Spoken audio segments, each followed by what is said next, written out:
Are we set on a predetermined path in life?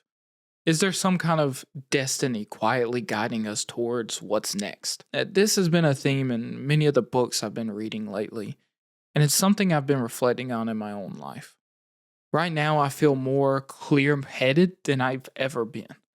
It feels like my art is real is finally moving in a direction that truly matters, like I've finally uncovered what I'm meant to do with this platform. For many years, I struggled to find my footing in the art world, and everything felt so uncertain. Just 2 years ago, I was more lost than ever, unsure if my plans were all going to fall apart, and I was questioning whether I was making all the wrong decisions. But I followed my heart, and especially my gut, and set out to create this show. Now, looking back, it feels like one of the best decisions I ever made.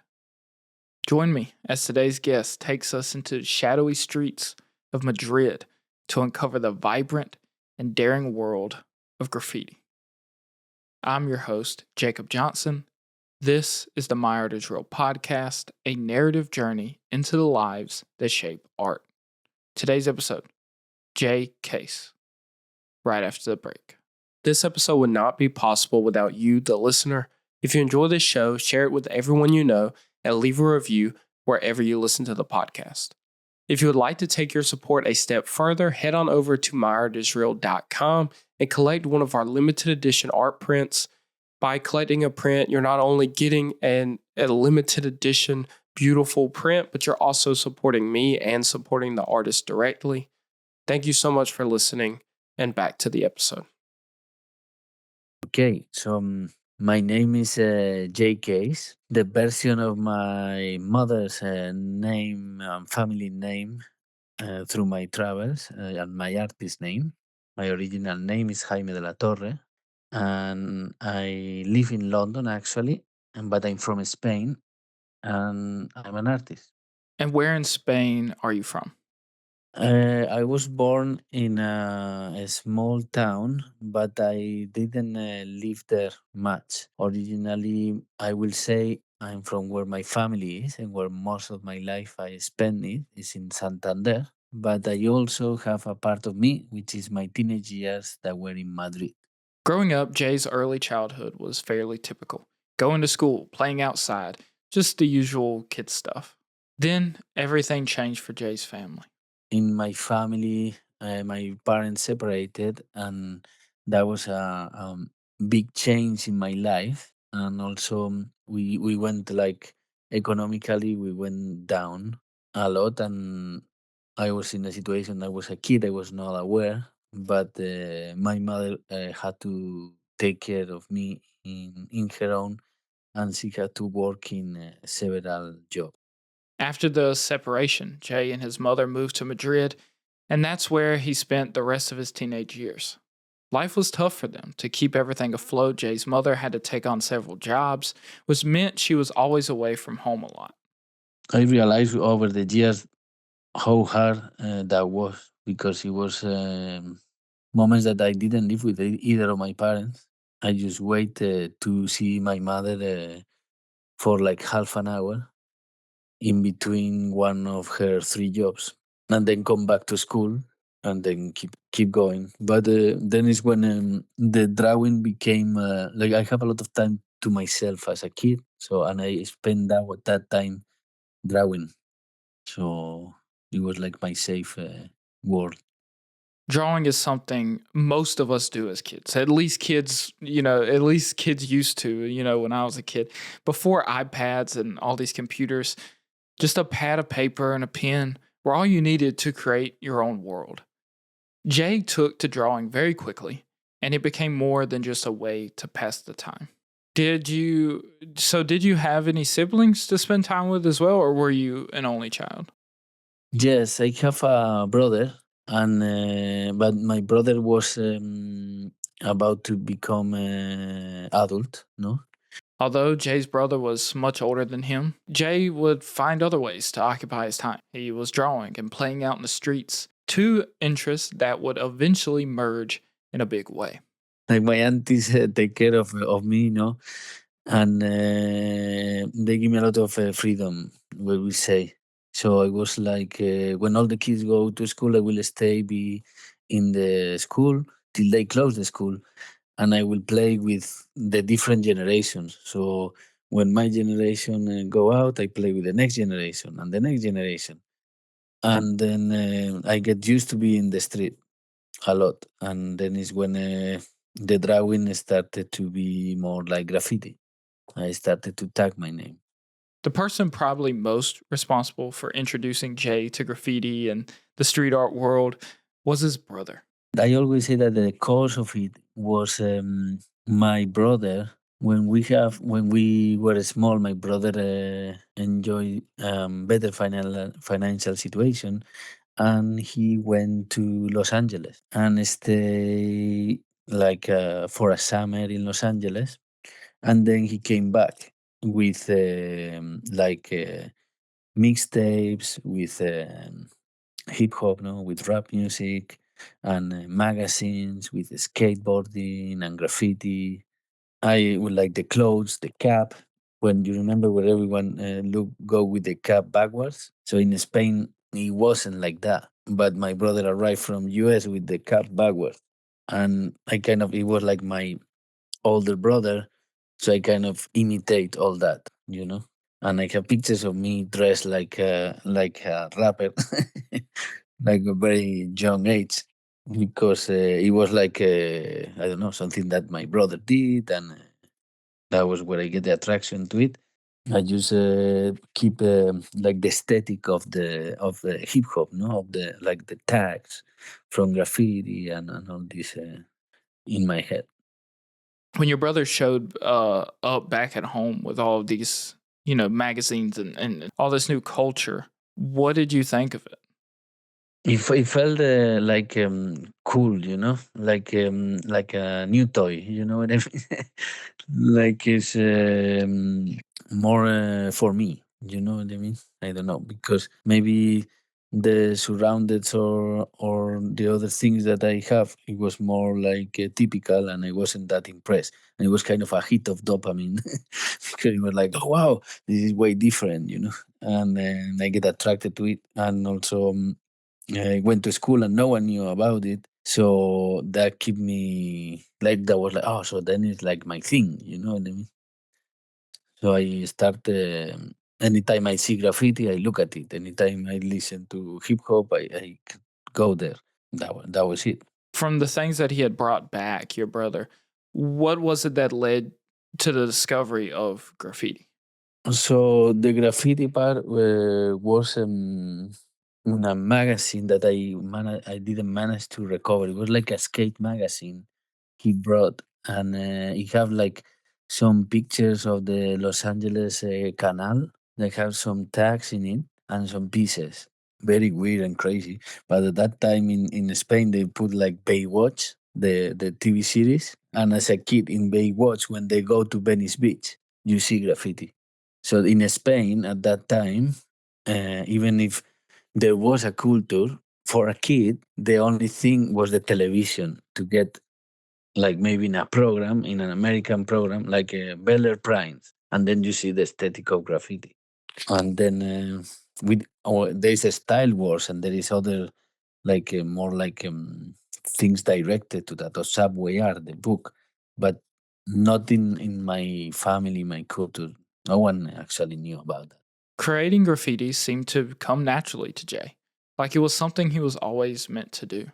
The drawing part, it was always there since a kid. I will draw in a paper over and over on top of my own drawings, different layers. So two, three drawings on top. It's a very weird thing that I did. After that, the tagging was more when I moved to Madrid, because I moved with 12 years. At that age is like a moment where I was spending a lot of time in the street in the small town, but when I go to the big town, my mother was more concerned about my time in the street than you know.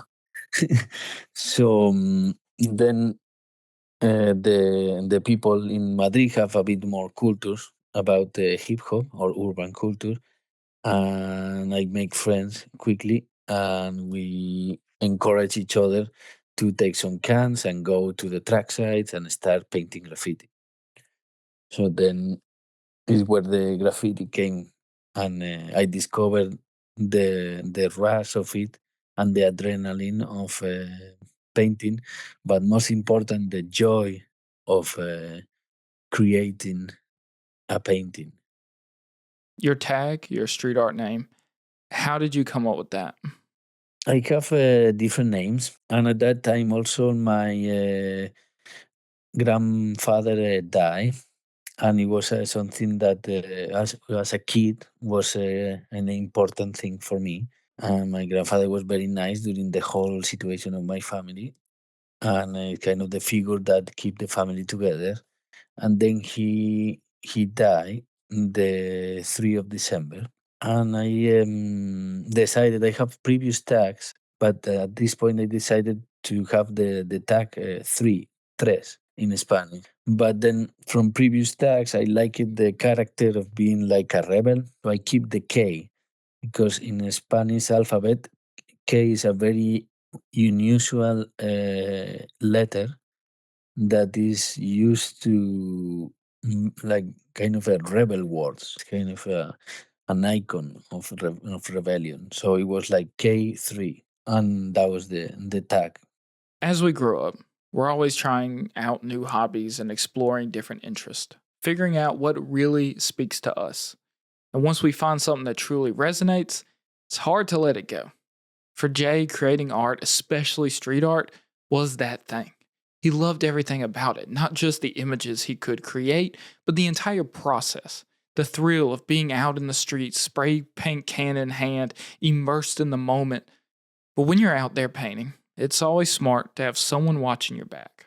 At the beginning, it was me myself with my friend, but my friend have come from a very traditional family in Spain. From the his father worked in the land. When he come back home, when I come back to my home, my mother was a bit more cool and don't notice, don't tell me much. But his father noticed and punished him hard. And then my friend stopped wanted to do graffiti while I wanted to keep. So I did it in my own for a while, and then I get like promoted to the neighborhood's crew, the old guys crew, and that is when I live the authentic crew experience, where we have like some guys that do breakdance and other guys that are DJ. We make music. I started freestyling as well, doing some of the early Spanish talking hip hop from my rap from my country. It was fun. It was a lot of fun. Okay, now Jay's in a street art crew. Now he's in the big leagues. Oh man, so how old were you when you got promoted to the crew? When I get promoted to the crew, I say promoted because it was a very nice feeling for me. And it was, I think it was in my 15 or something. That's really young. That's really young. Yeah, I was very young, very young. And then it started a bit. My mother, for example, didn't took very well the hip hop kind of vibe because she started looking that I smoke spliffs and then I paint graffiti in the streets, with no permission, and they catch me when I was like 14 or something. The police catch me. They call my mom, and I can hear my mom screaming in the phone. The police just tell me, go home, go home. you know, it was like, so she was worried, very worried for me. And it was a culture that she didn't knew. Now she's my fan number one. But before, it was too much for her, she was had too much in her plate, had to work a lot to raise me, and she didn't understood the hip hop culture. She only saw the dangerous side of being a graffiti writer. Like most parents, I imagine Jay's mom was really concerned about his future. I mean, if anyone's kid is out late at night smoking and doing graffiti, it's natural to worry about their safety. And while Jay was keeping his grades up, eventually the whole situation became just too much for his mom to handle. At some point, all this get out of hand to my mother because I started smoking more, and not having that much of a good grade as I used to. So she started worrying a lot about it, and it comes like a moment of ultimatum where she just couldn't do it and say, you stop with the graffiti life or go out of the house. Stop graffiti? Yeah, there's no way that was going to happen. Yeah, then it was like having 18 and being already an adult in Spain and just move out of my house. It was just too dramatic, the situation of her being worried all the time, and it was not real. It was like she was working that hard that didn't have the time to actually understand this new art that was happening, and that I was an artist that was already involved in creation constantly. We part ways for a couple of years or something. Then I move, and I move back to the little town. Like so many of us, people often struggle to understand what's new or different from their own way of thinking. For Jay, graffiti wasn't just a hobby, it was his life. It was all he wanted to do, and he was determined to turn his passion for art into his future. I can relate to that a lot. I was obsessed with art too, but I was lucky that my parents believed in me. For some reason, I still don't fully understand. My dad used to tell me all the time, as long as you're trying and working hard to make your dreams come true, you'll have a place to stay and food to eat. Looking back, I don't think I realized how incredible that was at the time. To have parents that fully support you chasing your dream, no matter how crazy it might seem, is such a rare gift. But not everyone has that kind of support. Most of my extended family, for example, constantly pressured me to go to college to get a real career. It wasn't that Jay's mom didn't believe in him. She did. But she was just worried about his future. And at the time, she just couldn't see how graffiti would lead anywhere positive. But she didn't believe it. She didn't believe it because she just see me escaping. I used to escape to do bombing during the nights, like it was like, and then for her was like, oh, it's not Spanish culture, it's not what she did when she was young. So suddenly my friends will appear in a band and pick me up and in a Wednesday night with the hip hop and smoking, and then we left, and she will go work the next day. It was all like, for her it was too much.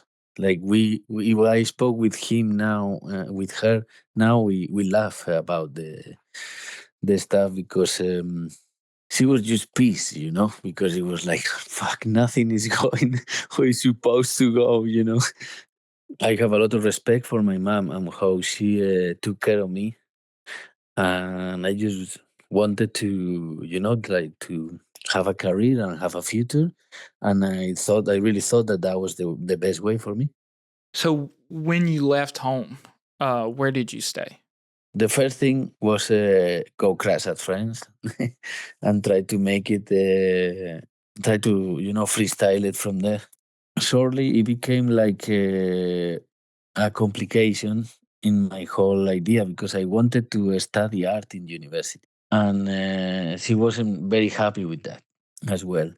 So then what I did is kind of move to the north where my aunties can give me like a place to stay, and I will be able to study art in the next city. It was like in Bilbao, which is another city, the next city into the story. Then I say, okay, so that's the only option in where I get to study art. Jay set his sights on improving his art and pushing his skills to their fullest potential. In his search, he found a flyer that promised just that, a path to becoming the artist he knew he could be. I decided to study in art because I wanted to develop my creativity. I read in the university pamphlet that what they do is to take your creativity. We will train your creativity to the maximum. So I say, fuck it, I want this one. This is what I want to do. But then when I started doing it, it was kind of very kind of romantic, no? It's a Spain. It's kind of a traditional fine art, like drawing anatomy, and light. And This style of art was completely new territory for Jay. His canvases had always been the walls on the street. then I was like painting in the street and a bit more wild because it was like painting trains. I was very deep into the graffiti scene at this point because I didn't live that. But what made me realize that the value of art beyond graffiti, no, in general, it was the necessity of taking out something from it, from all my experience. So I was still doing this graffiti life, but I was valuing it as an art. And when I was in uni, it was impossible to apply it to the fine art world. It was like it became a challenge. Like the next challenge was to represent what I live in a street in a public setup into the studio, into the fine art world. Trying to bring a street arts, graffiti style into a studio, especially back then, can be incredibly challenging. Looking at Jay's works now, it's very clear he found his way through that struggle, but that didn't mean it was easy. It was a challenge with, for example, in paint in uni when I was painting. This might sound crazy for you, but think that this is Spain is the traditional fine art school, and then a guy brings like a spray paint and a Posca or a marker, and today that's like normal. But when I was doing it, it wasn't normal. It was like, what you doing? This is for kids. You cannot do art with this. With the paint teachers, it was harder because of the techniques I was using. They were like, no, spray paint, you cannot paint here. And with markers, only kids paint with markers. You cannot do things with markers that are art. And I was like, oh, fuck. So then I need to learn traditional means like oleum or acrylics. That now I'm grateful for that, but at the moment was a pain in the ass. Was like, fuck, this is not what I want. But then I discovered that in other disciplines like performance, video, or photography, they will let me do it because I started. I specialized in my career at the end as a video artist, and I started taking pictures and making videos of the life of an artist, the life of a graffiti art. So the art wasn't the graffiti, was the experience of it, what the graffiti artist is doing, no, and how the people react. It was like a kind of, it was very sociological slash art kind of work, no? Jay was incredibly smart to recognize that what made graffiti so special was the public aspect, the reaction from people, the adventures of it all. Using film to capture and showcase that was brilliant. Honestly, if it weren't for films like Exit to the Gift Shop that introduced me, a small town kid, to the world of street art, I doubt I would have ever been able to even start this show. Do you still have footage and all the projects and stuff from that time? Yeah, I have all the studies from uni, all the things I do. You know, the moment there was some time in 2000s that the light graffiti came out, that a bunch of artists start doing graffiti with lights in the night, like pictures that were like drawing graffitis with a light. So I was doing that, and then I painted. Is where I started. If you see my art, always have like errors or distortions. So all that come from video and photography from that times. I was working a lot with the error, with the distortion, because of this concept of the graffiti artist being like the error in the in art, no? Like is the like yeah, it's the guy that paint graffiti. No, that's not art because it's vandalism. You know this. So I was playing always with the distortion and the error in the era, and now all this story is in my paintings nowadays. Okay. So you made your way through school. What's the plan now? What's the plan headed forward? The plan was go New York. Plan was like rocket. Go New York, discover the real deal, and all that. But my rights, didn't allow me to. I mean, I need to apply for a visa, do this, do that, and I wasn't in the best financial situation. But I have a family in England and a contact with England. England is kind of the a smaller version of the States in Europe. It was all green lights to go there. It was no Brexit. It was part of Europe, so I could go work, and it was perfectly possible. And they speak English, basically.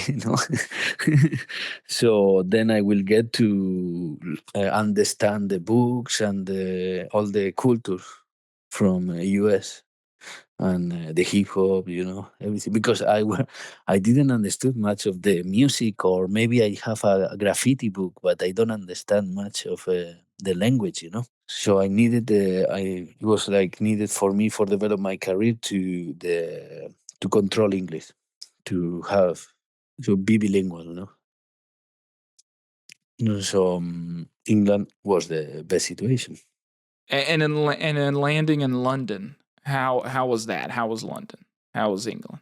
When I went there or here, it wasn't easy. English, we trained in Spain in a state school. No, is not the one that will you will be able to communicate perfectly. So I arrived to the town with all the money I did from my commission and my painting caps, and this. Oh yeah, I wanna do this. I saw the possibilities of London, and it was amazing, man. You can study art, but in depth. The many different schools, many different things. It was like a maze, but when I went there, I couldn't afford nothing. It was crazy.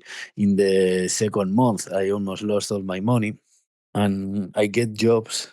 It was like crazy. Like the second week or something, BBC give me a job for doing backdrops for one of their TV series. It was like I saw a lot of potential, but at the same time, I needed to learn the language for real.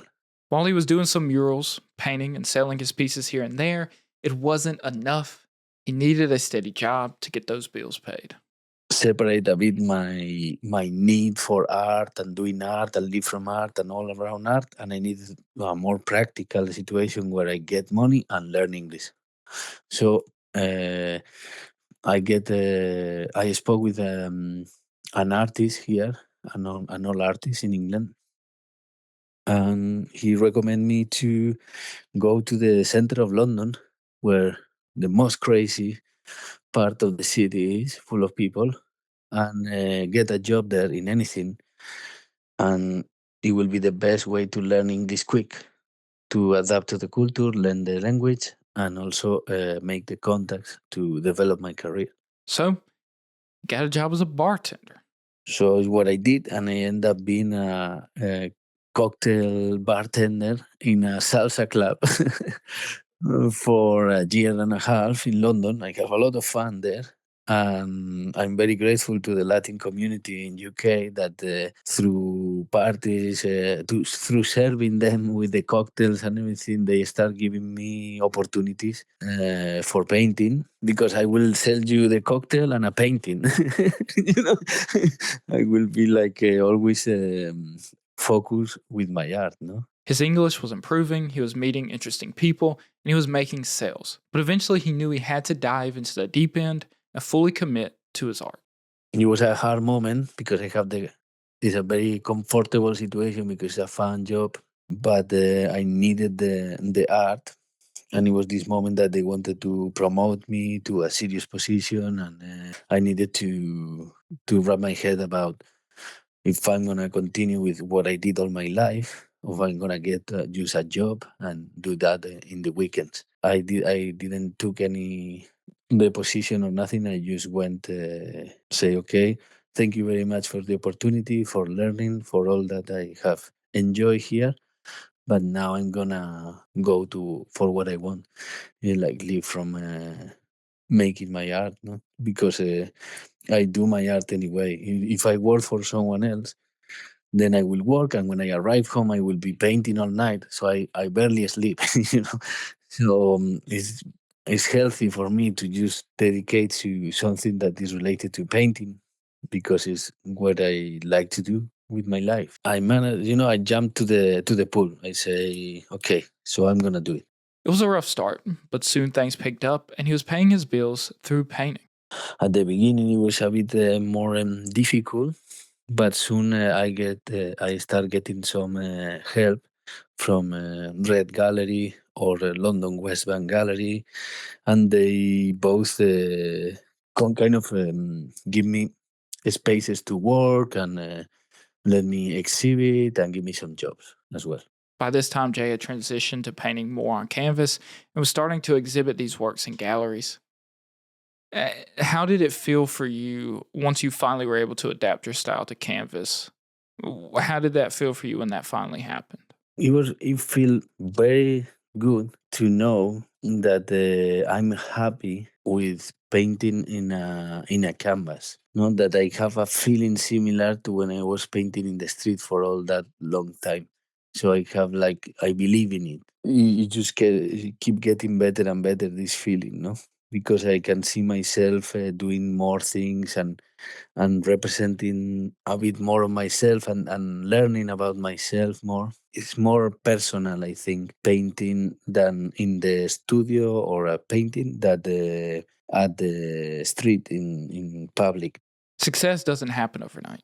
Jay had been hard at work for years, first honing his craft on the streets, then pushing his creativity to new heights in school, and finally mastering and transitioning to studio work. But it was time to start getting shows. What was the first exhibition that you ever landed?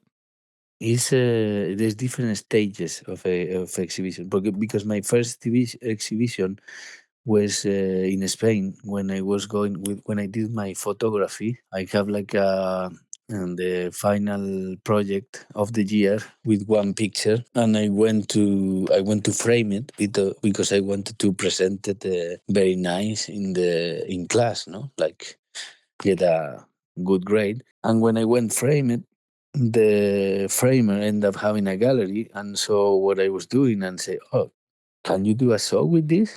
And then that was actually the first show I did was with photography. So I did it a long time ago, and I was like with all all artists, like in their 50s or something, and I was like in my 20s. It was a bit different, but that was the first time.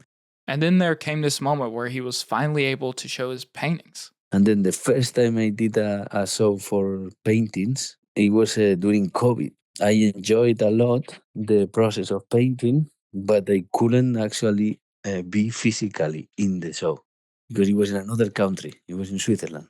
Looking back, do you remember that first moment you sold your first piece and how that felt? I sold one of the pictures.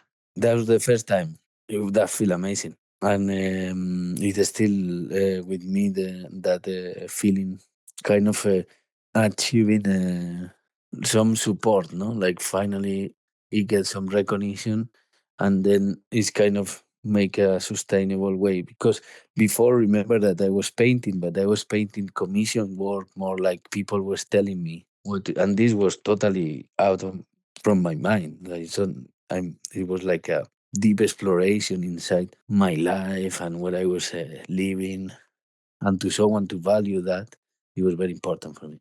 By this point in his journey, the mural projects and studio work had become deeply interconnected, each one influencing the other. Now it's all about the big piece or the big project. So it's all kind of interconnected into a story. I work in murals. I still do murals, but I do less, and I work more in the story and what is behind it, and also the studies of the mural that is the studio work. So I will draw different versions. I will maybe do a painting, and then from that, I will take it to a mural, or the other way around. I will do the mural and then take what I painted in the street and put it in the studio and work around it. But definitely way more time in the studio than before. Being a self-employed artist is no easy feat. Balancing all the tasks outside of, making the art can be pretty overwhelming, especially for someone like Jay, who's constantly working on big murals and ambitious projects. Fortunately, he found a partner to help him. Together, they've become an unstoppable team. Basically, 7 years ago, I kind of find love, and I have my girlfriend Lucia. She's very supportive. She's a very supportive person, and she rapidly saw my life and how I was doing, and she was always supporting and being there. And I will go painting, and she will wanna go help me just by being there. I started telling her, "Oh, you can paint," and then she started also telling me, "I'm gonna paint," and then it kind of grow in her this need for painting as well. And she found out that she loved to paint as well, and soon they started working on pieces together. Kind of become natural that she started collaborating with me in the projects. Nowadays, she's in charge of documenting everything that I do, and also in creative production, she helped me a lot organizing all the productions and filling all the paintings, or maybe there is a projection and we need to divide the parts of the mural or the work with other artists, and she's always there helping. It's kind of I'm sharing my life with her, so we both working in. It's like become like a common project to have a life together.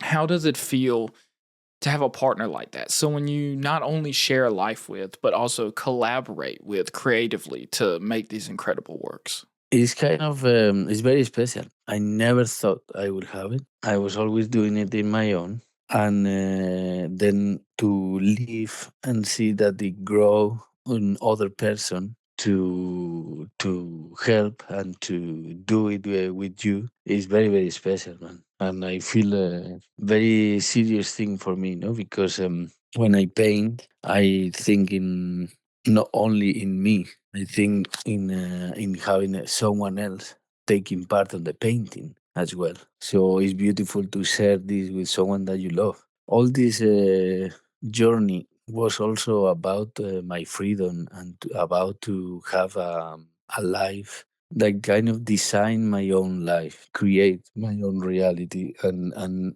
having a reality that was healthy. And this is actually our main goal, is just to attract a positive life and a healthy life, and be realistic as well. So create enough to survive, and to grow, because we humans, we all wanna grow. Every one of us has a dream, but the path to that dream is never clear and it's never easy. Jay always loved to draw. But would he be making the art he creates today if his brother hadn't have gone to LA and brought back all of those new cultural influences? If his mom hadn't have kicked him out of the house and he hadn't returned to his hometown, would he have ended up on a completely different path? So many moments shaped Jay's journey, and none of them could have been predicted. The only constant was his dream and his determination to grow. And that's something he will continue to do. I hope everyone had a fantastic holiday. We're now in 2025, and I have to say, I've never been more excited to see what Mired is Real will become. Thank you all for tuning in for Jay's story. If you enjoyed it, as always, share it with a friend. And do me a favor, leave a review for the show wherever you listen. If you would like to support the show even further, you can head on over to miredisreal.com and collect limited edition art prints. We got plenty available from different artists, and we're releasing so many more this year. We also have some original artworks up on the website at the moment, and we're getting some new original artworks in a couple months. So keep an eye out for those as well. Thank you, and I will see you in the next episode.